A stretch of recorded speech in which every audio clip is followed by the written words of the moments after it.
के जादू मोला भागे। पहली नजर माँ दिल्ला चुरागे, पहली नजर माँ दिल्ला चुरागे। तोर हंसी के चमक चंदाले सुगर, चंद बोल छब खररा। तोर संग जिए बर लागे ये जियरा।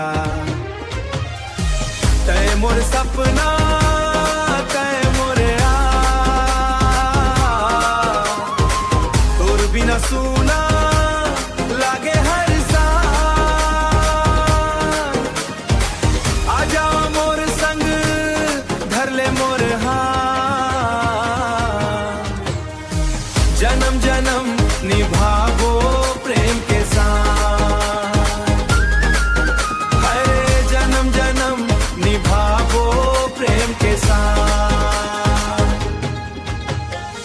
तोर सुरता मन बीते दिन रात, मन गुनगुनावे बस तोर बात, मन गुनगुनावे बस तोर बात। फूल जैसन महके तोर मुस्कान, तोर मुस्कान। तैच हंस मोर दिल के पहचान। तय मोर सपना तय मोरे आ,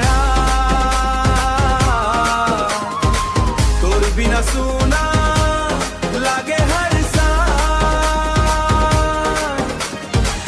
आजा मोर संग धर ले मोर हाथ, जन्म जन्म निभावो प्रेम के साथ। हरे जन्म जन्म निभावो प्रेम के साथ।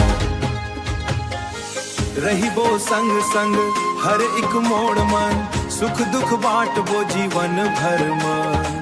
तोर नाव लिखे हवे मोर दिल के पाना, तैच हंस मोर जिंदगी के ठिकाना।